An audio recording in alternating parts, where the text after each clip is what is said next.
ছাত্ৰীসকল তোমালোক সকলো নিশ্চয় ভাল আছে আজি মই দিয়া নোটখিনি অলপ এক্সপ্লেইন কৰিবলৈ গৈছোঁ আজি মই প্ৰথমতে দিছোঁ এলজেব্ৰা অফ ডেৰিভেটিভছৰ কিছুমান ৰুল আছে সেই মেথড ৰুলখিনি আমি ডিছকাছ কৰিছোঁ এক number 1 ddx of fx plus minus gx is equal to f dash x plus minus g dash x f dash x মানে বুজি পাইছোঁ তোমালোকক কৈছিলোঁ f ডেছ x মানে কি ddx of fx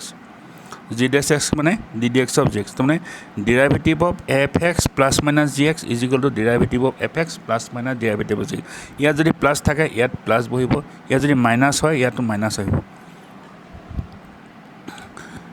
number 2 ddx of fx into gx কি হয় ddx of fx into gx plus fx into ddx of gx the derivative of product of two function is equal to আমি এনেকৈ মুখস্থ কৰিব পাৰোঁ derivative of the first function into second function plus derivative of the second function into first function এইটো কোৱা হয় product rule number 3 ddx of fx by gx is equal to f dash x into gx minus fx into g dash x divided by gx whole square. So derivative of fx by gx কি হয় derivative of the numerator into denominator minus derivative of the denominator into numerator divided by gx whole square. এতিয়া এই ৰুলখিনি তোমালোকে মনত ৰাখিব লাগিব এই ৰুলখিনি apply কৰি আমি ডেৰিভেটিভ উলিয়াব লাগিব এতিয়া কেইটামান মই প্ৰব্লেম কৰিছোঁ এইখিনি বোধ কৰোঁ ফাৰ্ষ্ট ষ্টেজত দিছিলোঁ নেকি মোৰ মনত পৰিছে So example 1 ddx of sin x plus log x আমাৰ এক নম্বৰ ৰুল মতে কি হ'ব ddx of sin x plus log x is equal to ddx of sin x plus ddx of log x log x means logarithm of x with respect to e ইয়াত e টো লিখা নাই বেছটো লিখা নাই বেছটো লিখিলে বুজিব লাগিব বেছ is e ddx of sin x formula মনত আছে নে ddx of sin x is equal to cos x plus ddx of log x is equal to 1 by x so this is the answer next question 2 then ddx of tan x into log x ইয়াত আমি product rule to apply কৰিব লাগিব suppose this is fx this is gx so a product rule 2 number rule to apply কৰিলে কি হ'ব ddx of tan x into log x plus ddx of log x into tan x এতিয়া ddx of tan x equal to কি হ'ব sec square x into log x plus ddx of log x is equal to 1 by x into tan x is equal to এইটো LCM ল'লে x হ'ব x into log x into sec square x plus 10x divided by x ইয়াত মই question rule apply হোৱা এটা অংক দিয়া নহ'ল মই এইটো পিছত দি আছোঁ মই এই ভিডিঅ'টো শেষ হোৱাৰ পিছত মই কোশ্চেন ৰুল এপ্লাই কৰি কেনেকৈ কৰিব পাৰি সেইটো মই দেখুৱাই আছোঁ এতিয়া এটা থিয়ৰিম আছে আমি অলৰেডি আমি কণ্টিনিউটি শিকিছিলোঁ continuity of A function what is continuity of A function সেইটো কথা তোমালোকে ইতিমধ্যে মই বুজাই গৈছোঁ এতিয়া আমি ডিফাৰেঞ্চিয়েলিটি শিকিলোঁ এতিয়া আমাৰ মনত এটা কুৱেশ্যন হ'ব পাৰে যে ডিফাৰেঞ্চিয়েবিলিটি আৰু কণ্টিনিউটিৰ মাজত কিবা এটা ৰিলেশ্যন থাকিব পাৰে নেকি whether there is any relationship between continuity and differentiability যে ডিফাৰেঞ্চিয়েবল হ'লে কণ্টিনিউৱাছ হ'বনে বা কণ্টিনিউৱাছ হ'লে ডিফাৰেঞ্চিয়েবল হ'বনে সেই কথাটো আমাৰ জানিবলৈ মন যায় এতিয়া থিয়ৰিম এটা আছে if a function is differentiable at a point x is equal to c then it is continuous at x equal to c এটা ফাংচন কোনো এটা পইণ্ট চি পইণ্ট যদি ডিফাৰেঞ্চিয়েবল হয় তেতিয়াহ'লে সেই পইণ্টটোত সেই ফাংচনটো কণ্টিনিউৱাছ হ'ব অৰ্থাৎ ডিফাৰেঞ্চিয়েবল হ'লে কণ্টিনিউৱাছ হ'ব এতিয়া এইটো ভেৰি ইম্পৰ্টেণ্ট থিয়ৰিম এইটো আমি প্ৰুফটো চাইছোঁ প্ৰুফটো কেনেকৈ কৰিম let f be differentiable suppose f এটা ফাংচন আমি ধৰি লৈছোঁ যে এফটো এটা নিৰ্দিষ্ট পইণ্ট এক্স ইকুৱেল টু চিত differentiable let f be differentiable at x equal to c এতিয়া আমি দেখুৱাব লাগিব যে এই ফাংচনটো চি পইণ্টত continuous so' let f be differentiable at x equal to c hence কি হ'ব এফ ডেছ চি এক্সিষ্ট ডেৰিভেটিভ এক্সিষ্ট কৰে ডিফাৰেঞ্চিয়েবল মানে কি ডেৰিভেটিভটো এক্সিষ্ট কৰিব তাৰমানে right hand derivative left hand derivative equal হ'ব আৰু কমন ভেলুটোক আমি কি বুলি কওঁ এফ ডেছ চি বুলি কওঁ hence f dash c exist and f dash c equal two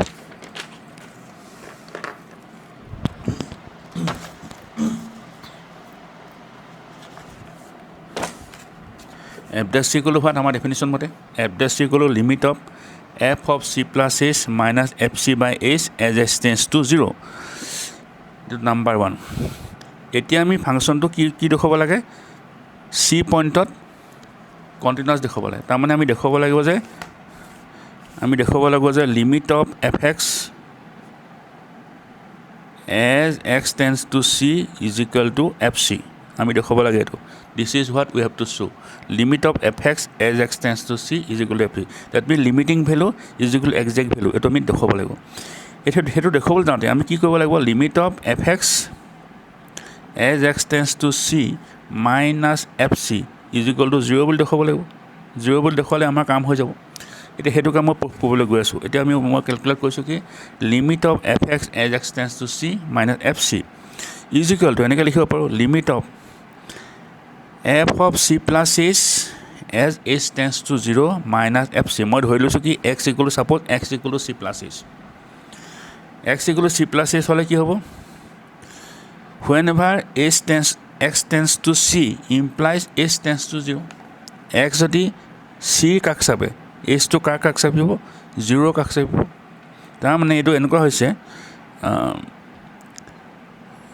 h is equal to what? x minus c. So if x tends to c,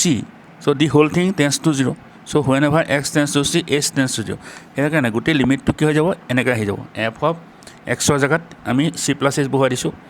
Our x tends to c money who say h tends to 0. So the h tends to 0, and x tends to c lihu, h tends to 0 minus fc is equal to limit of it will mean limit of f of c plus h minus fc by h into h. Eto h cancel jabo gotike কথাটো a value to year to value to একাটাই হ'ব হেকানে মই কিন্তু মই কি কানে কৈছো পিছত গম পাবা limit of f of c plus h minus fc by h h tends to 0 into h is equal to কেনেকৈ লিখিব পাৰিম limit of f of c plus h minus fc by h h tends to 0 into limit of h. Limit of the product is equal to product of the limit এনো মই first step পাইছো। এতিয়া a value to কি চোৱা মান what is this a expression to কি হ'ব this is nothing but f dash c from 1 this is f dash c so in place of this you put f dash c it a limit of h tends to 0 equal to 0 so f dash c to 0 is equal to 0 তাৰমানে আমি what ultimately what do you get limit of fx as x tends to c minus fc is equal to 0 আমি পাইছো therefore limit of fx as x tends to c is equal to fc this implies f is continuous at x equal to c আমি ধৰি লৈছিলো যে ফাংচনটো ডিফাৰেন্সিয়েবল হয় c পইণ্টত ultimately দেখিলো যে ফাংচনটো c পইণ্টত কন্টিনিউয়াস ইয়াৰ পৰা এটা কথা আমাৰ স্পষ্ট হৈছে যে কোনোটা পইণ্টত যে ফাংচনটো ডিফাৰেন্সিয়েবল হয় সেই পইণ্টত ফাংচনটো কন্টিনিউয়াস হ'ব তো এতিয়া কৰলি হৈছে কি every differentiable function is continuous যিকোনো ডিফাৰেন্সিয়েবল ফাংচন কন্টিনিউয়াস হ'ব তো ডিফাৰেন্সিয়েবল ফাংচন মানে কি যদি ডোমেইনৰ প্ৰত্যেকটো এলিমেন্টত ফাংচনটো ডিফাৰেন্সিয়েবল হয় হেতু আমি কি বুলি কওঁ ডিফাৰেন্সিয়েবল ফাংচন বুলি কওঁ মানে প্ৰত্যেকটো এলিমেন্টত ডিফাৰেন্সিয়েবল হয় মানে কি প্ৰত্যেকটো এলিমেন্টত কন্টিনিউয়াস হ'ব এই থিওৰেমটোৰ মতে if it is differentiable at every point then it is continuous at every point of its domain so every differentiable function is continuous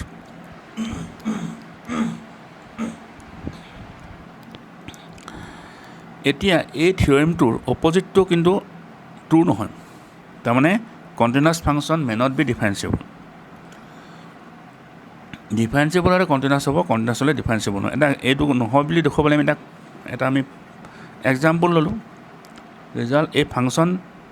এই continuous function may not be differentiable এটা আমি এক্সাম্পল লৈছো কি ধৰিছো let us consider fx equal to modulus of x এটা ফাৰ্স্টতে আমি modulus ফাংচনটো continuous বুলি দেখুৱাই ল'ব লাগিব তাৰ পিছত দেখাম যে এটি ডিফাৰেন্সিয়েবল নহয় সো কন্টিনিউটি প্ৰুফ কৰিবলৈ আমি কি কৈছো মনত আছেনে আমি RSL LSL লৈছিলো RSL at x equal to 0 is equal to limit of fx as x tends to 0 plus is equal to fx মানে modulus of x limit of modulus of x as x tends to 0 plus এতিয়া তুমি modulus of x to ভাঙিব লাগিব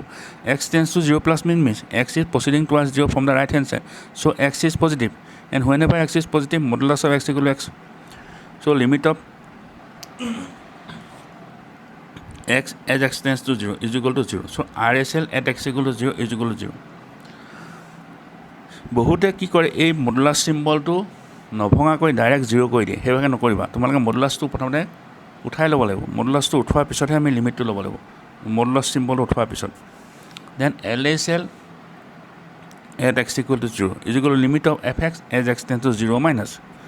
is equal to limit of modulus of x as x tends to 0 minus now x is negative x is proceeding towards 0 from the left hand side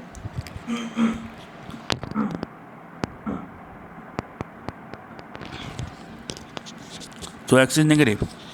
whenever x is negative, modulus of x equal to minus x.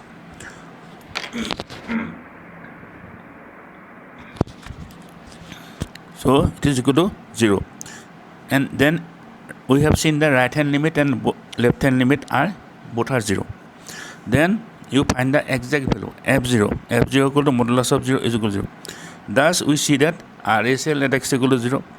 is equal to LSL at x equal to 0 is equal to f0.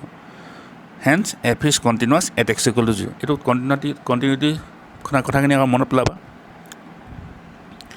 RSL, LSL আৰু exact value equal হলে ফাংশনটো continuous হয় গতিকে continuous হ'ব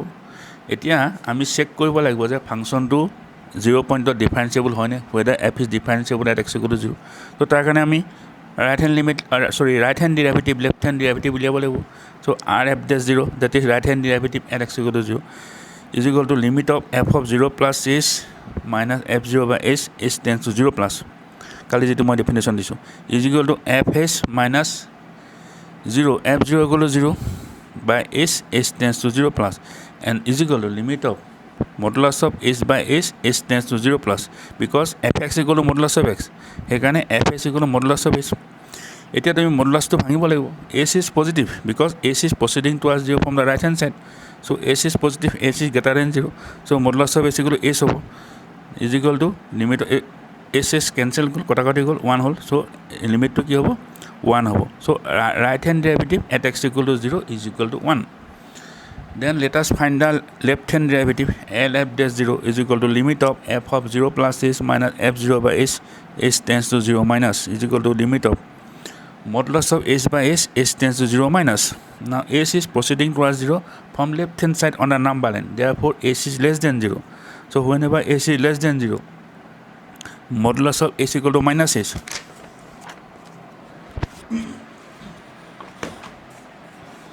is equal to limit of minus s by s tends to 0 is equal to minus since right hand derivative at x equal to 0 is not equal to left hand derivative x equal to 0 therefore f is not differentiable at x equal to 0 but it is continuous at x equal to 0 so ইয়াৰ পৰা আমি এটা প্ৰমাণ পাইছো যে এটা function কোনোটা পইণ্টত continuous হলে ডিফাৰেন্সিয়েবল নহব পাৰে বুজিছানে এটা এক্সাম্পল এনেকুৱা বিলাক এক্সাম্পল আহিব পাৰে example question to enokwa hob pai give an example to show that a function which is continuous may not be differentiable but a example to tum dile hoi jabo this example is sufficient eta ami kishuman example ami discuss koru example if fx equal to x square plus twice x whenever x is less than equal to 0 ax plus b whenever x is greater than 0 then f is continuous and differentiable at x equal to 0 f is continuous and differentiable at x equal to 0 find the values of a and b f function to বেলেগ ফৰ্মুলাটা বুজা হৈছে আৰু কৈছে যে 0 পইণ্টত ফাংচনটো continuous হৈছে ডিফাৰেন্সিয়েবল হৈছে এতিয়া আমি ইয়াত a আৰু b ভ্যালুটো উলিয়াব লাগিব যে কন্টিনিউয়াস হৈছে বুলি কৈছে তাৰমানে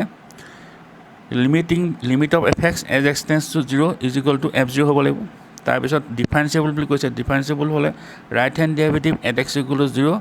must be equal to left hand derivative at x equal to 0 so first আমি limit to লিয়াছো RSL at x equal to 0 কি হ'ব limit of fx as x tends to 0 plus is equal to limit of x is positive whenever x is positive কোনটো formula আহিব x positive হলে second formula আহিব so fx equal to x plus b লিখিলো x plus b as x tends to 0 and this is a polynomial function so directly you can put 0 in place of x so a into 0 plus b is equal to b then left hand limit at x equal to 0 is equal to limit of fx as x tends to 0 minus is equal to x is negative হোৱাৰ কাৰণে কোনটো formula আহিব first formula আহিব limit of x square plus twice x as x tends to 0 is equal to 0 then f0 equal to 0 f0 কি কাৰণে 0 হল f0 মানে কি x ৰ ভ্যালু 0 হৈছে x ৰ ভ্যালু 0 হলে কোনটো ফৰ্মুলা আহিব ফাৰ্স্ট ফৰ্মুলা আহিব first formula so first formula হৈছে f0 equal to 0 হলে ফাৰ্স্ট ফৰ্মুলা আহিব so f0 কি হ'ব 0 square plus twice 0 is equal to 0 so f0 equal to 0 since f is continuous at x equal to 0 hence RSL at x equal to 0 is equal to LSL at x equal to 0 is f0 this implies এটা RSL কিমান পাইছো RSL পাইছো আমি B পাইছোঁ চ' B equal to 0 পালোঁ B equal to 0 পালোঁ then the function is given to be differentiable at x equal to 0 so we find the right hand derivative at x equal to 0 r f dash 0 equal to limit of f of 0 plus s minus f0 by s tends to 0 plus is equal to fs limit of fs minus f0 by s tends to 0 plus is equal to etia what is fs s to positive s is positive so which formula will come s positive hole kuntu formula second formula আহিব so s fs কি হ'ব as plus b হেকানে মই fs ৰ ঠাইত মই লিখিলো as plus b minus f0 গলো 0 square plus twice 0 এই ধৰণে গৈ কি পালো a পালো right hand derivative a পালো এনে left hand derivative কি হ'ব limit of fs minus 0 by s tends to 0 minus yet s is negative হোৱাৰ কাৰণে কোনটো ফৰ্মুলা আহিব কোনটো ফৰ্মুলা ফাৰ্স্ট ফৰ্মুলা আহিব নেগেটিভ হলে সো fs কি হ'ব s square plus twice s সেইকাৰণে মই লিখিলো fs square plus twice s লিখিলো by s আলটিমেটলি হ'ব এনসাৰটো 2 এতিয়া আমাক কৈছে যে ফাংচনটো 0 পইণ্টত ডিফাৰেন্সিয়েবল হৈছে so differentiable since f is differentiable at x equal to 0 and right hand derivative left hand derivative implies a is equal to 2 so আমি ultimately পালো কি a is equal to 2 b is equal to 0 এখানে কি হল এতিয়া আমি এটা next topic এটা আৰম্ভ কৰো chain rule of differentiation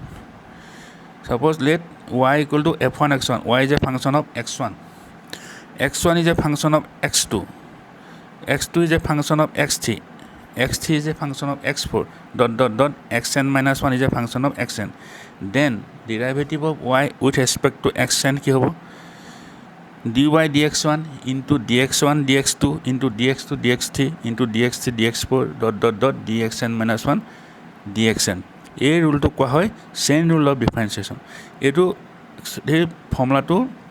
আমি প্ৰ্যাকটিক্যালি অংক কৰিলে এটো বুজি পাম গতিকে এটা মই প্ৰবলেম কৰিছো so find the derivative of মই এটা কৰিছো suppose মই উলিয়াব লাগে ddx of sin of log x মই লও ddx of sin log x এতিয়া আমি জানো যে ddx of sin x কি হয় cos x যদি log x ৰ ঠাইত যদি x থাকিলেহেঁতেন তেতিয়াহ'লে তো ddx of sin x কি হ'লেন cos x হ'লতেন কিন্তু ইয়াত cos x নাই x ৰ ঠাইত কি আছে log x আছে সেইকাৰণে log x টোক মই x বুলি ভাবি ললো গতিকে যদি ddx of sin x যদি cos x হয় ddx of sin log x কি হ'ব cos log x হ'ব ইনটু এটা মই ইয়াৰ পৰা এই ষ্টেপটো পাওঁতে মই কাক x বুলি ভাবিছিলো log x ক x বুলি ভাবিছিলো সেইকাৰণে নেক্সট ষ্টেপত কি কৰিব লাগিব ddx of log x so ddx of sin log x কি হ'ব ফাৰ্ষ্টতে তুমি এজিউম কৰা যে log x টো নহয় এটো x বুলি মনতে ভাবিব লাগিব গতিকে মনতে ভাবৰ কাৰণে কি হ'ব sin ddx of sin x হ'লে cos x হ'লতেন গতিকে x নাই x ৰ জাগাত log x আছে গতিকে আমি cos x লিখি cos log x লিখিলো তাৰ ইনটু কি কৰিব লাগিব ddx of log x ততে এই ষ্টেপটো যেটুক আমি x বুলি ভাবিছিলো সেই ষ্টেপটো নেক্সট ষ্টেপত আমি তাৰ ডেৰিভেটিভটো ইনটু কৰি দিব লাগিব এতিয়া cos log x এর আনসারটো হ'ব কি cos log x into ddx of log x কিমান হ'ব ডাইৰেক্ট এটো ডাইৰেক্ট আনসার আছে 1 by x so this is cos log x by x so আনসারটো এটো cos log x by x হে ধৰণে আৰু কেইটামান চোৱা মই এটা কৰিছো ddx of sin x whole square এটো কেনে কৈছো চোৱা এটো যদি sin x ৰ ঠাইত যদি x হ'লতেন তেতিয়াহ'লে আনসারটো কি হ'লতেন twice x হ'লতেন কিন্তু sin x নাই x ৰ ঠাইত কি আছে sin x আছে গতিকে sin x টোক মই x বুলি ভাবিলে কি হ'ব twice sin x হ'ব ইনটু ddx of মই কাক x বুলি ভাবিছিলো sin x ক x বুলি ভাবিছিলো সেইকাৰণে ddx of sin x হ'ব is equal to twice sin x into cos x is equal to sin twice x হে ধৰণে question number 2 হৈছে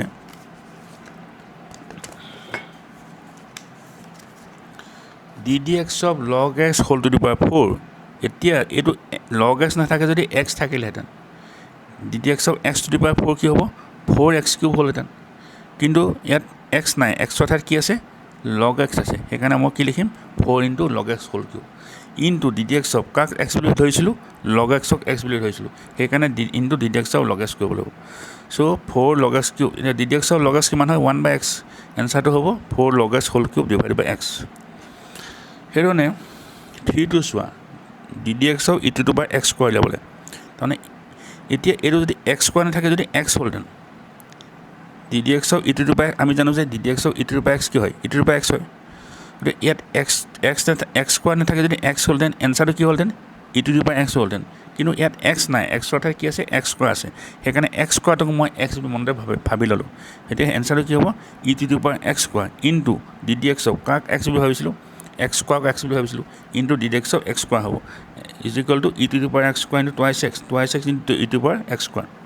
সেইধৰণে 4টো একেধৰণে মই উলিয়াব লাগে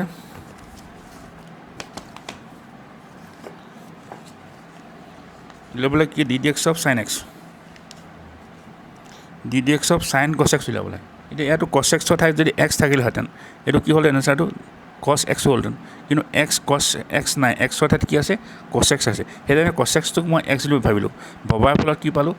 cos x into ddx of কাক x বুলি ভাবিছিলোঁ cos x ক x বুলি ভাবিছিলোঁ into সেইকাৰণে ddx of cos x কৰিলোঁ is equal to cos x into ddx of cos x direct answer হ'ব minus sin x so ultimately এনসাৰটো হ'বগৈ minus sin x into cos x এইধৰণে আৰু অলপ অংক কৰিব লাগিব তোমালোকে এইকেইটা ভালকৈ চাই ল'বা ভিডিঅ'টো তেতিয়া বুজি পাবা আজিলৈ ইমানেই হ'ব থেংক ইউ